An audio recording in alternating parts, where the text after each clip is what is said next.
அஸ்ஸலாமு அலைக்கும் வரஹ்மத்துல்லாஹி வபரகாத்துஹு.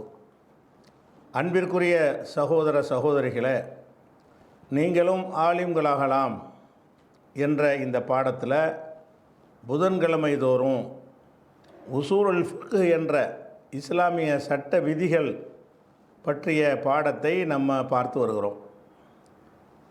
அதில் இஸ்லாமிய சட்ட விதியில் முதல் விதியை என்ன என்று கேட்டால், வஹி மட்டும்தான் எந்த சட்டத்துக்கும் அடிப்படை. ஒன்றை ஹலாலாக்குவதற்கோ ஹராமாக்குவதற்கோ அல்லது கடமையாக்குவதற்கோ சுன்னத்து என்று ஆக்குவதற்கோ அதுக்கு என்ன வேணும்? குர்ஆனில் இருக்கணும், இல்லைன்னா ஹதீஸில் ஆதாரபூர்வமான ஹதீஸில் வஹியில் இருக்கணும்.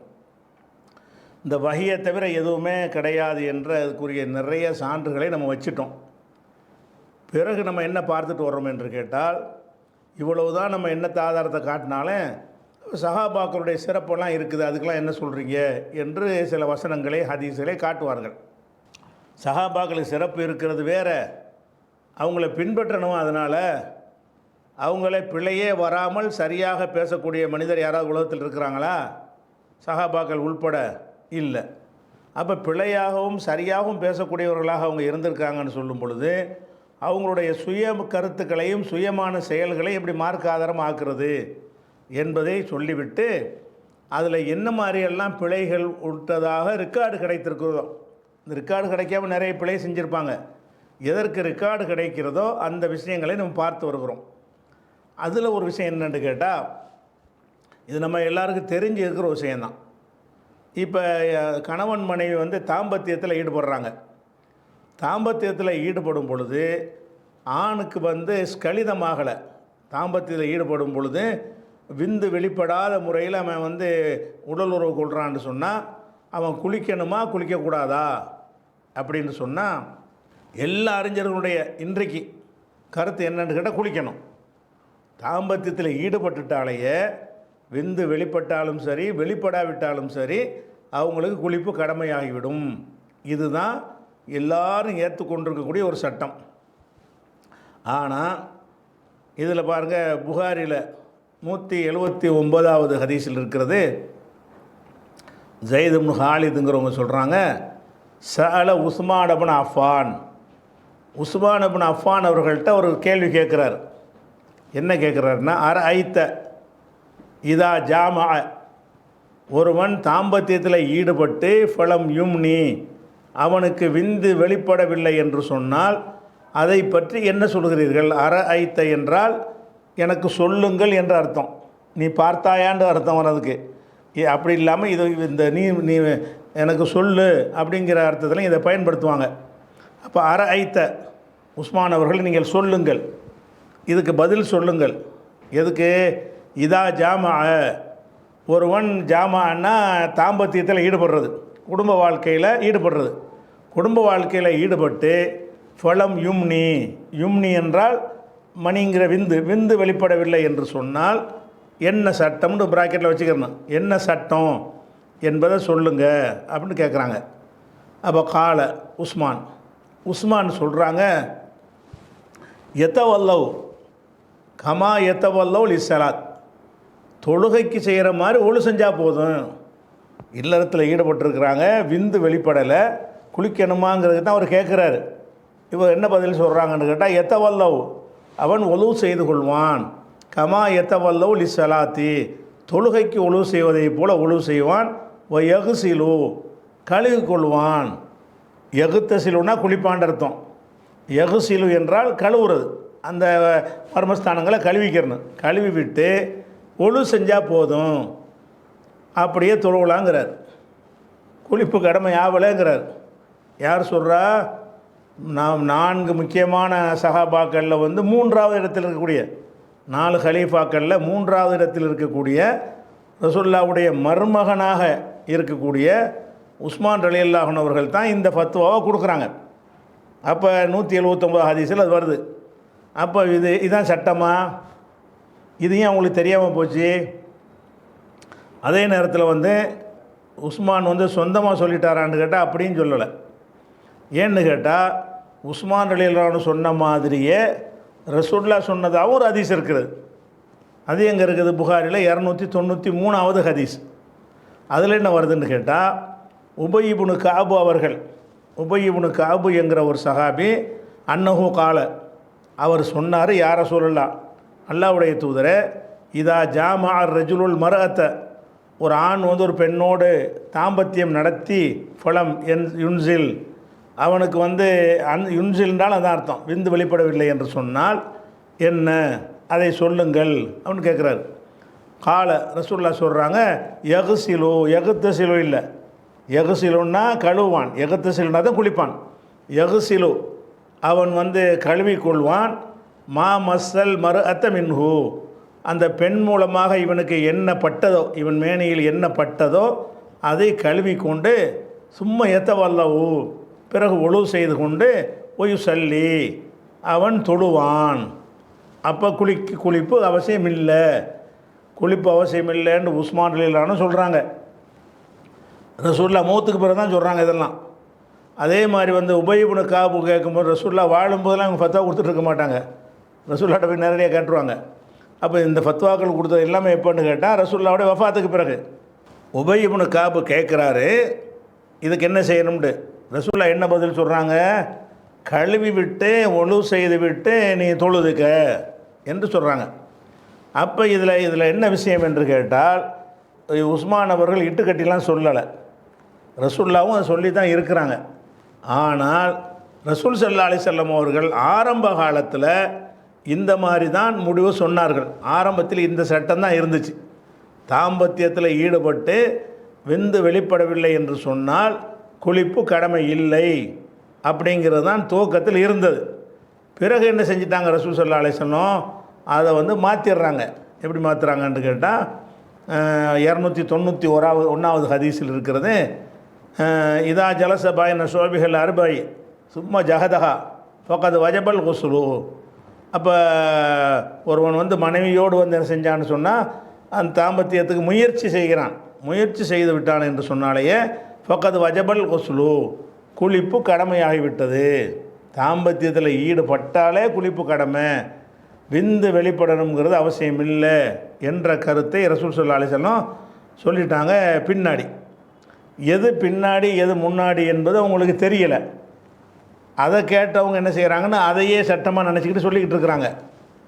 இதை கேட்டவங்க என்ன செய்கிறாங்கன்னா இதை சட்டமாக சொல்லிக்கிட்டு இருக்கிறாங்க.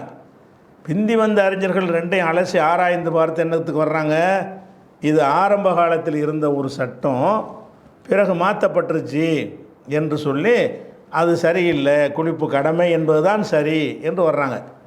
இதை இந்த புகாரி என்ன செய்வார்னு கேட்டால், அதாவது இன்னும் சொல்லப்போனால் புகாரியில் 293 ஹதீஸில் என்ன இருக்குன்னு கேட்டால், அல் ஒசலு அஹ்வத்து, குளிக்கிறது தான் பேணுதலானது, வதாக்கல் ஆஹிரு, இதுதான் கடைசியானது. எது கடைசியானது, குளிக்க வேண்டியது இல்லை என்பது தான் கடைசியானது என்றும் அவர் சொல்லுகிறார். அவர் புரிஞ்சது எப்படி இருக்குது, குளிப்பு கடமை இல்லைங்கிறது தான் பேணுதல் குளிச்சிக்கிறலான்னு சொல்கிறார். அப்போ இந்த விஷயத்தில் எல்லா அறிஞர்களும் என்ன செய்கிறாங்கன்னு கேட்டால், வெந்து வெளிப்படாவிட்டாலும் குளிக்கத்தான் வேணும் அப்படின்னு சொல்கிறாங்க. அப்போ அந்த அறிஞர்கள்லாம் இந்த ஹதீஸை ஏன் நிராகரிக்கிறீங்க, அதாவது இந்த உஸ்மானுடைய ஃபத்வாவை எதுக்கு நிராகரிக்கிறீங்க, அதையும் அமுல்படுத்த மாட்டேங்கிறீங்க, எந்த சலபிகளும் அதன்படி என் ஃபத்வா கொடுக்க மாட்டேங்கிறீங்க, சஹாபி தானே சொன்னார், ரசூல்லா சொன்னது தானே சொன்னார். அப்போ இது வந்து துவக்கத்தில் இருந்தது அது மாறிவிடுச்சுன்று அப்படி முடிவுக்கு வரணும், அல்லது துவக்கது எது பிந்தினது எதுன்னு தெரியாவிட்டால் கூட பேணுதலான ஒரு முடிவுக்கு என்ன வரணும், குளிக்கிறது கடமைன்னு என்ன செய்யணும் வரணும், அந்த மாதிரி ஒரு முடிவுக்கு வருவது தான் சரி என்று இன்றைக்கு பதில் சொல்லி கொண்டிருக்கிறார்கள். அப்போ வந்து அந்த சஹாபாக்களுக்கு வந்து சில சட்டங்கள் வந்து மாறினது தெரியாமல் இருக்கும். அப்போ முந்தி உள்ள சட்டத்தையே அவர் சொல்லிக்கிட்டு வந்திருந்தான்னு வைங்க, நம்ம அவர் சொல்லியும் கேட்கலாம்னு இருக்குமே, ஆனால் அதை நம்ம ஃபாலோ பண்ண ஆரம்பிச்சிருவோம். மாற்றப்பட்ட சட்டத்தை வந்து மார்க்கம்னு சொல்லி செய்யக்கூடிய நிலைமை ஏற்பட்டு போயிடும். அதனால் அந்த சஹாபாக்கள் வந்து புரிந்து கொள்வதில் தப்பு செய்வாங்க. எது முந்தி எது பிந்திங்கிற அந்த தகவல் கிடைக்காமல் என்ன செய்வாங்க, பிழையாக சொல்வார்கள் என்பதை பார்க்குறோம். அதை விட எவ்வளோ பெரிய பிழைகள்லாம் அவங்கள்ட்ட வரும் என்று சொன்னால், இப்போ வந்து கல்யாணம் பண்ணுறதற்கு திருமணம் பண்ணுறோம். திருமணம் பண்ணும் பொழுது இஹ்ராமுடைய நேரத்தில் வந்து இஹ்ராம் அணிந்து திருமணம் செய்யக்கூடாது. இஹ்ராம் அணிந்து விட்டால், ஹஜ்ஜுக்காக வேண்டி இஹ்ராம் அணிந்து விட்டால் அவங்க குடும்ப வாழ்க்கையிலும் ஈடுபடக்கூடாது. இஹ்ராம் அணிஞ்சிட்டு இஹ்ராமுடைய ஒரு பொண்ணை பார்த்து பேசி பேச்சுவார்த்தை நடத்தி ஒரு அக்ரிமெண்ட்டாவது போடலாமான்னு அதுவும் போடக்கூடாது. திருமண உடன்படிக்கை இருக்கக்கூடாங்க. திருமணத்தை செய்கிறதுக்கு, திருமணம் செய்கிறது வேறு, அப்புறம் தாம்பத்தியம் ஈடுபடுறது வேறு. தாம்பத்தியம் தடை செய்யுது என்பது மாற்றுக்கிறது கிடையாது. என்ன, யார் வந்து ஹஜ்ஜு உம்ராவுக்குன்னு நியத்து பண்ணிட்டானோ அவனுக்கு என்ன இல்லை, ஒலா ரஃபத ஒலா ஃபுசூக ஒலா ஜிதால ஃபில் ஹஜ்ஜி, ஹஜ்ஜில் வந்து இந்த மாதிரி இல்லற வாழ்க்கை என்பது கிடையாது என்ற காரணத்தினால அவங்க தாம்பத்தியத்தில் ஈடுபடக்கூடாது. யார், ஹஜ்ஜுக்குன்னு நீங்கள் போயிட்டீங்கன்னு சொன்னால், மனைவி கணவன் போனால் கூட அந்த ஹஜ்ஜுடைய இஹ்ராமுடைய கலைந்து விட்டு இருக்கும்போது தான் நீங்கள் என்ன வேணாலும் செஞ்சுக்கலாம். இஹ்ராமோடு அந்த அந்த அந்த ஹஜ்ஜு கிரியையில் நீங்கள் ஈடுபட்டிருக்கக்கூடிய அந்த கட்டத்தில் அல்லது உம்ராவுடைய காரியங்களை நிறைவேற்றி கொண்டிருக்கிற அந்த நேரத்தில் வந்து எதுக்கு அனுமதி இல்லை, தாம்பத்தியத்துக்கு அனுமதி இல்லை. இது ஒரு தனி விஷயம். இது அல்ல பிரச்சனை. இப்போ என்ன பிரச்சனை என்று கேட்டால், தாம்பத்தியம் இல்லாமல் கல்யாணம் பண்ணலாமா என்று கேட்டால், ஒரு சஹாபி கல்யாணம் பண்ணலாங்கிறாரு. ஒரு சஹாபி இல்லை, அநேக சஹாபாக்கள் வந்து கல்யாணம் பண்ண இயலாதுங்கிறாங்க. அது எதை வச்சு சொல்கிறாருன்னு கேட்டால், இப்போ இப்னு அப்பாஸ் இருக்காங்கல்ல, இது வந்து புகாரில் வரக்கூடிய ஹதீஸ். புகாரியில் 1837வது ஹதீஸ். இப்னு அப்பாஸுங்கிற அந்த சஹாபி என்ன செய்கிறாங்கன்னு கேட்டால், மைமூனாண்டு உங்களுக்கு சின்னம்மா ஒருத்தங்க இருக்கிறாங்க. மைமூனான்றது யாருன்னு கேட்டால் இப்னு அப்பாஸுடைய அம்மாவுக்கு தங்கச்சி. அப்போ இப்னு அப்பாஸுடைய அம்மாவுடைய தங்கச்சின்னா சின்னம்மா, அல்ல பெரியம்மாவாக இருக்கலாம். அப்போ இப்னு அப்பாஸுடைய சின்னம்மா பெரியம்மாவுக்கு என்ன செய்கிறாங்கன்னா ரசூல்லா கல்யாணம் பண்ணுறாங்க. ரசூல்லாவுடைய மனைவி மைமூனா. அந்த மைமூனா யார் என்று கேட்டால் ரசூல்லாவுடைய இப்னு அப்பாஸுடைய தாயாருக்கு சகோதரி. தாயாருக்கு சகோதரின்னு தான் அப்படி சொல்லுவாங்க. சின்னம்மா பெரியம்மான்னு சொல்லு அரபியில் கிடையாது. தாயாரின் உடன்பிறப்புன்னு சொல்லுவாங்க. அது பெரிய மாமைன்னு சொல்லுவாங்க, சின்ன மாவைன்னு சொல்லுவாங்க. ரெண்டில் ஏதோ ஒன்று வச்சுக்கிறோம் நம்ம. அவங்களுடைய பெரிய மாவை ரசூல்லா கல்யாணம் பண்ணாங்க. இது எப்போ பண்ணாங்க தெரியுமா? இப்னு அப்பாஸ் என்ன செய்கிறாருன்னா அதை அறிவிக்கிறாரு.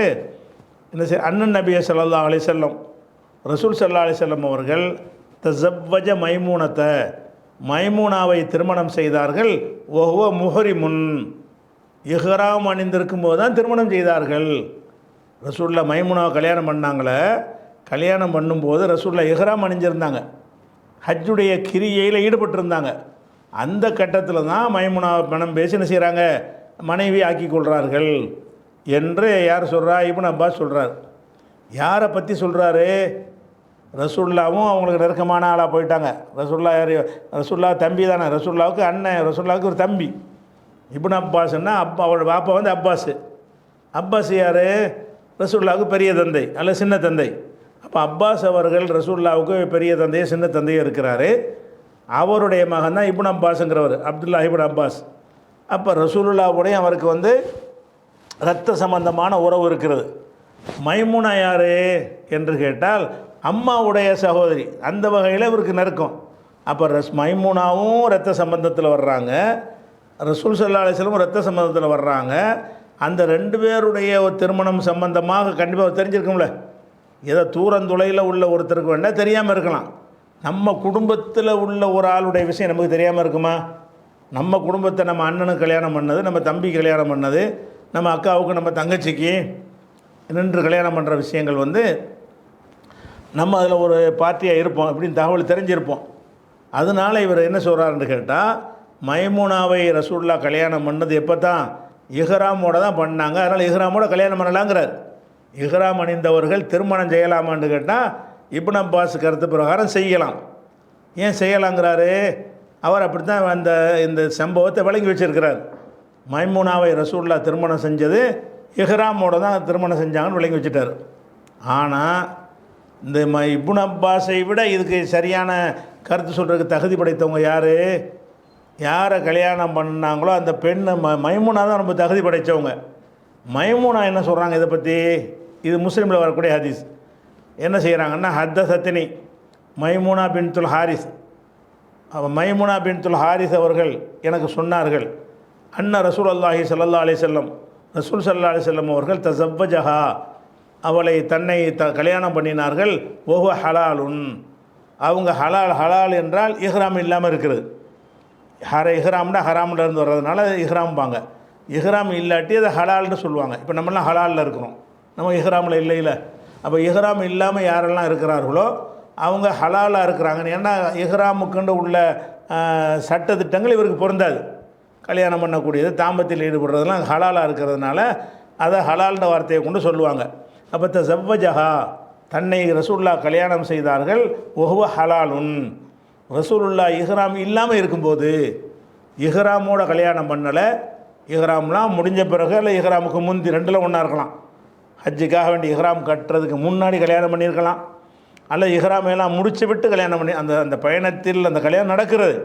அது எப்போ நடக்கிறது? இப்னு அப்பாஸ் சொல்லுகிறாரு, இஹ்ராமோட இருக்கும்போது தான் கல்யாணம் பண்ணாங்கங்கிறார். சம்பந்தப்பட்ட மைமுனா சொல்கிறாங்க, என்னைய கல்யாணம் பண்ணது இஹ்ராமோட இல்லை, இஹ்ராம் இல்லாமல் தான் கல்யாணம் பண்ணாங்க என்று சொல்கிறாங்க. அப்போ இந்த விஷயத்தை இப்னு அப்பாஸ் ஏன் அப்படி அறிவித்தார்? அவர் தானே இந்த உசூல் ரைசுல் முஃபஸ்ஸிரீன்கிறீங்க, தப்சீர்களுக்கெல்லாம் தலைவர் அப்படின்னு சொல்கிறீங்க, தப்சீர் செய்யக்கூடியவர்களுக்கெல்லாம் தலைவருங்கிறீங்க, ஹிப்ரு ஹாதிஹில் உம்மாங்கிறீங்க, இந்த சமுதாயத்தின் மாமேதை என்றெல்லாம் சொல்லுகிறீங்க.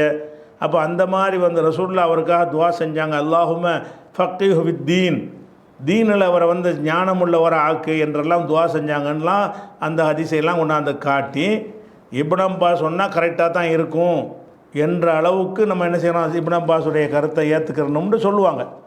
அப்படியான ஒரு எல்லாத்தையும் இந்த கரெக்டாக அறிந்து வைத்திருக்கக்கூடிய விவரமான புத்தி கூர்மையான ஒரு ஆள் என்பதில் மாற்று கருத்து கிடையாது.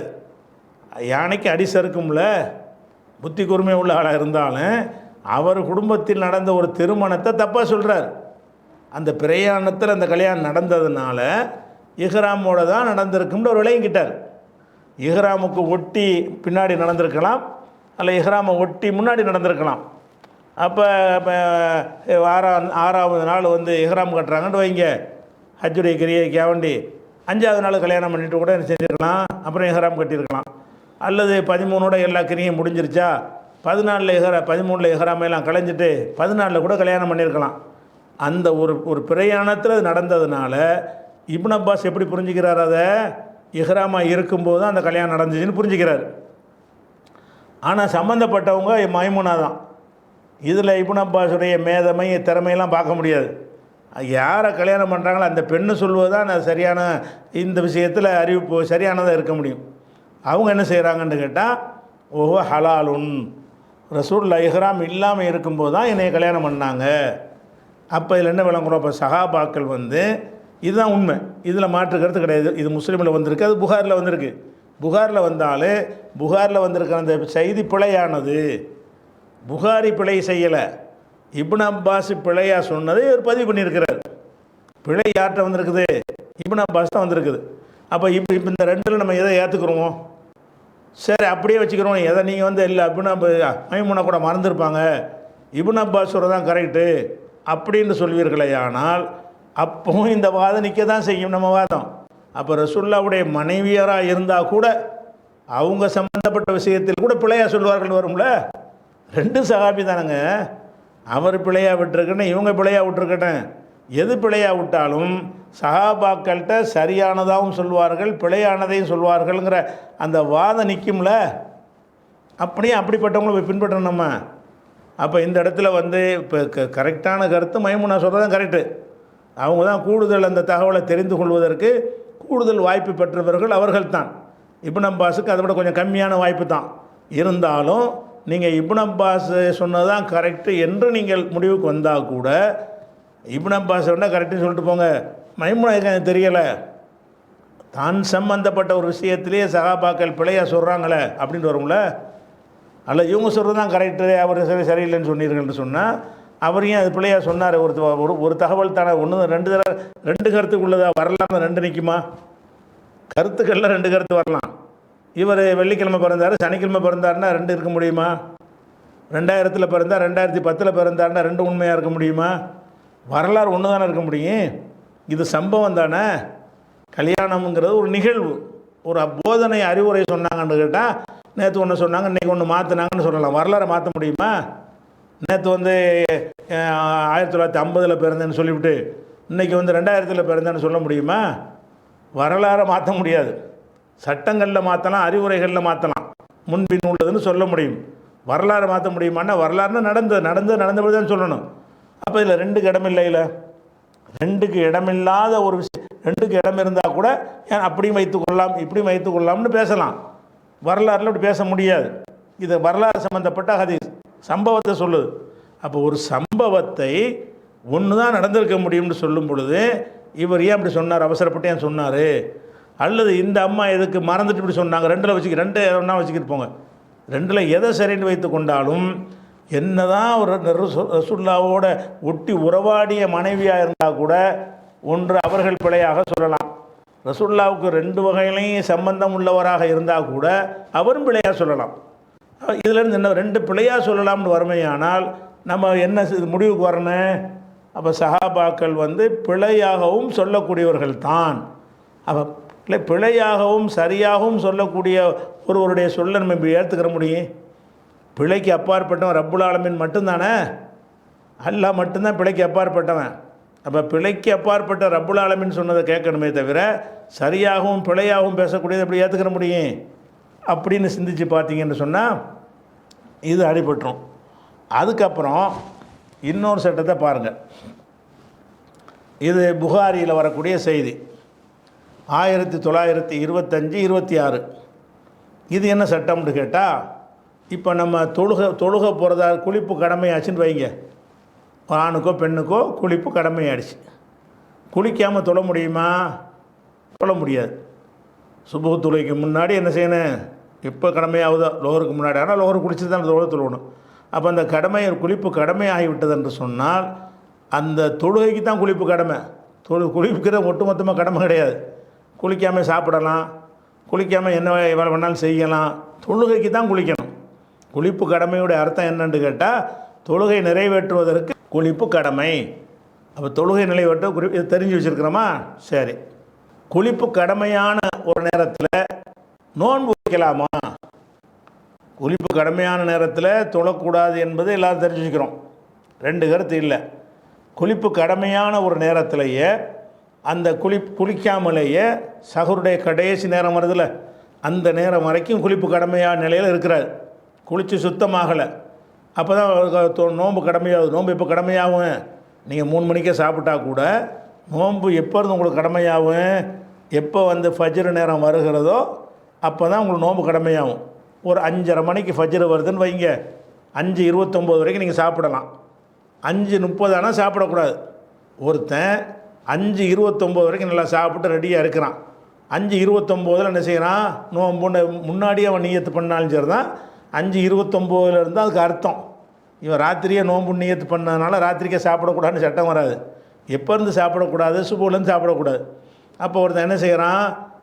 இரவில் தாம்பத்தியத்தில் ஈடுபட்டுட்டு வந்து கணவன் மனைவி சந்தோஷமாக இருந்துட்டு சஹர்லாம் பண்ணிவிட்டு ரொம்ப குளிராக இருக்குது, கொஞ்சம் நேரம் சென்று குளிச்சிக்கிறோம், தொழுகைக்கு தான் இன்னொரு 1 மணி நேரம் இருக்குதுல்ல அப்படி நினைத்து கொண்டு அந்த குளிப்பு கடமையான நிலையிலேயே என்ன செய்கிறாங்க?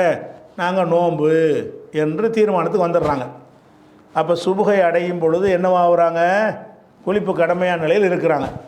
இப்படி ஒருத்தன் இருப்பானேயானால் அது கூடுமா கூடாதா? தொழுகைக்கு கூடுமாண்டா எல்லோரும் கூடாதுன்றுவாங்க, குளிச்சுட்டு தான் தொழுது ஆகணுன்றுவாங்க. நோன்புக்கு கேட்டால் என்னென்னு கேட்டால் அபூ ஹுரைரா போன்ற சில சஹாபாக்கள் என்ன செய்கிறாங்கன்னு கேட்டால் அது செல்லாது. நீங்கள் தாம்பத்தியத்தில் ஈடுபட்டீங்கன்னு சொன்னால் அந்த குளிப்பு கடமை நிறைவேற்றணும். எதுக்குள்ளே? 5:30 மணிக்கு சுபுகு வந்தால் 5:25க்குள்ளே நீங்கள் குளித்து கடமையாக்கி விட்டு சுத்தமான நிலையில் தான் நோன்புங்கிற நியத்து வைக்கணும். குளிப்பு சுபுகு வரைக்கும் நீங்கள் குளிப்பு கடமையானவராக இருக்கக்கூடாது. ஏன்னா சுபுக்கு முந்தைய நோன்பு வச்சிடணும்ல. நோன்புங்கிற நியத்து, நோன்புங்கிற முடிவு எப்போ எடுக்கணும்? சுபுக்கு 1 செகண்டுக்கு முன்னாடி எடுத்துடணும். அப்போ சுபுக்கு முன்னாடி நீங்கள் அந்த முடிவுக்கு வரும் பொழுது அந்த முடிவை எடுக்கிற நேரத்தில் நீங்கள் எப்படி இருக்கணும்? குளிப்பு கடமையை நிறைவேற்றிய நிலையில் இருக்க வேண்டும்.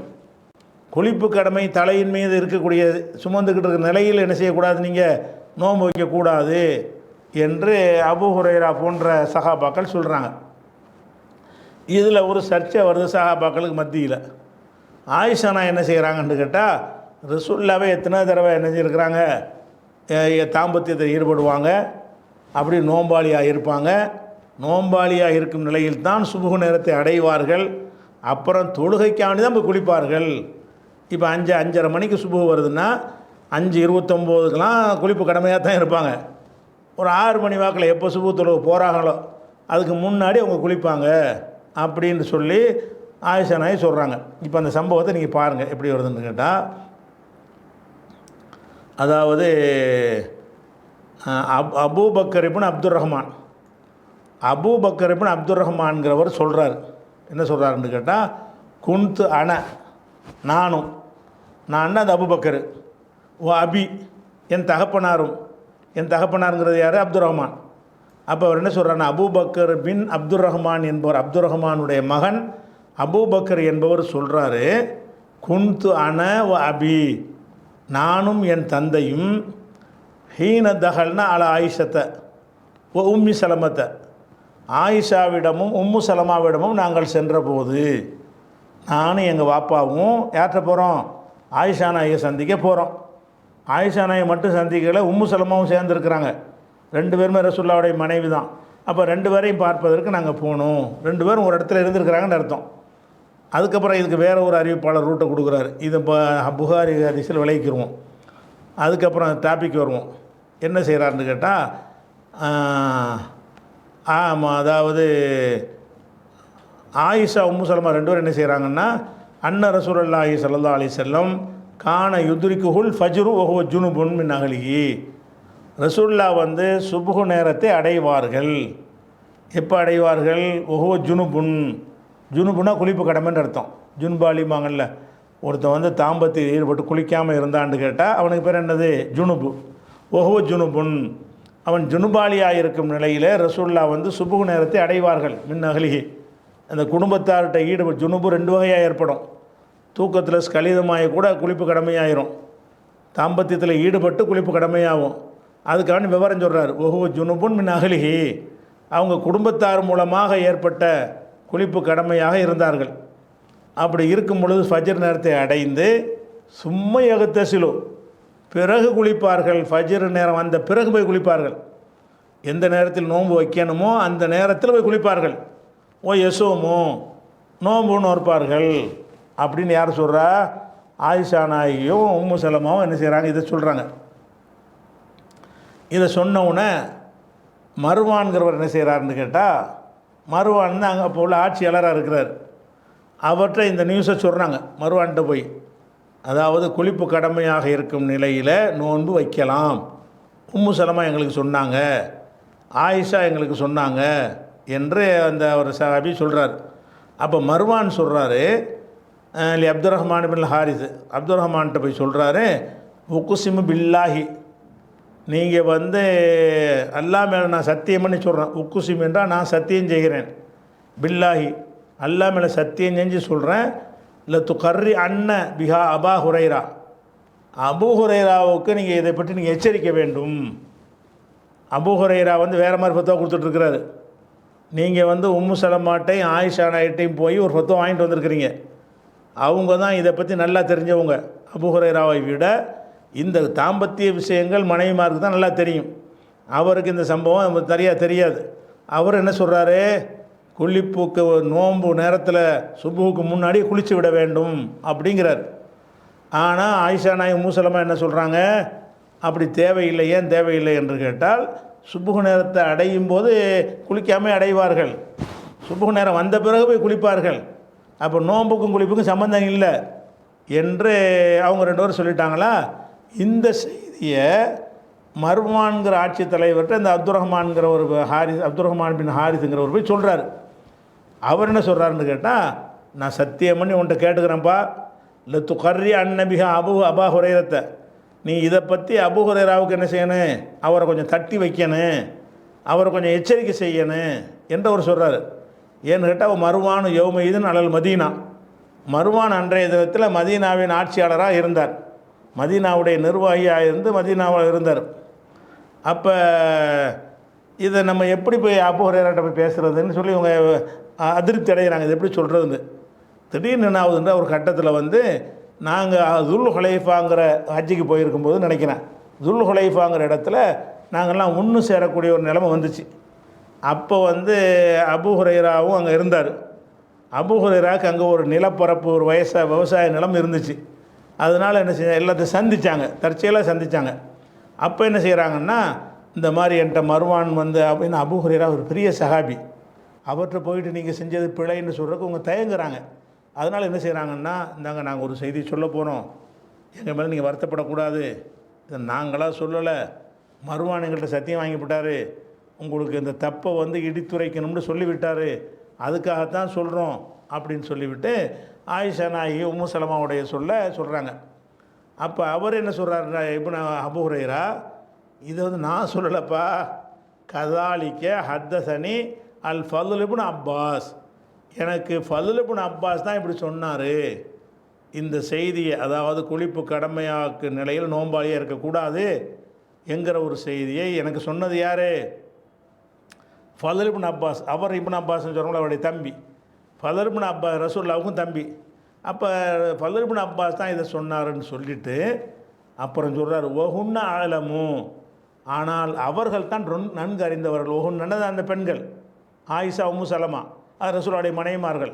ஒஹுன்ன ஆலமு, அந்த பெண்கள் தான் இதை பற்றி நன்கு அறிந்தவர்கள். ஃபதுல் இப்னு அப்பாஸ் ரொம்ப அறிஞ்சவர் கிடையாது, அவர் சொல்ல நம்பி தான் நான் சொல்லிவிட்டேன், அவர் எனக்கு பிள்ளையாக சொல்லியிருக்கிறாரு, ஆனால் அவங்க மனைவிமார்கள் சொன்னதான் கரெக்டாக இருக்கும் அப்படின்னு தன்னுடைய கருத்தை வாபஸ் வாங்கிடுறாரு. அப்போ இதில் என்ன விளங்குது என்று கேட்டால், ஃபதுல் இப்னு அப்பாஸுங்கிற ஒரு சஹாபி ரசூலுல்லாவுக்கு நெருக்கமான சஹாபி, ரசூலுல்லாவுடைய குடும்பத்துக்குள்ளே ஒன்றா இருக்கிற ஒரு சஹாபி, ரசூலுல்லாவுடைய தம்பி, இப்னு அப்பாஸுக்கும் கீழே உள்ள தம்பி. அப்படியான ஒருத்தராக இருக்கும் பொழுது ரசூலுல்லா வந்து குளிப்பு கடமையான நிலையில் குளிச்சுட்டு தான் நோன்பு வைப்பாங்கன்னு அவர் சொல்கிறார். அதை பார்த்து விளங்கி தான் சொல்ல முடியும், அப்படி சொல்லிட்டார் அவர். ஆனால் மனைவிமார்கள் என்ன சொல்கிறாங்க, அப்படி கிடையாது, ரசூலுல்லா வந்து சுபுகு நேரம் வரும்போது நோம்பாளியாக இருப்பாங்க, அப்புறம் தான் போய் குளிப்பாங்க, சும்மா யகத்தை சொல்லி பிந்தி தான் குளிப்பாங்க அப்படின்னு அவங்க சொல்கிறாங்க. அப்போ இதில் ஃபதுல் இப்னு அப்பாஸ் சொல்கிற நம்பி அபூ ஹுரைரா வேறு ஃபத்வா கொடுத்துட்ருக்கிறாரு. ஆனால் இப்போ என்ன ஆகுதுன்னா, இந்த மனைவிமார்கள் வந்து கரெக்டாக விஷயத்தை சொல்கிறாங்க.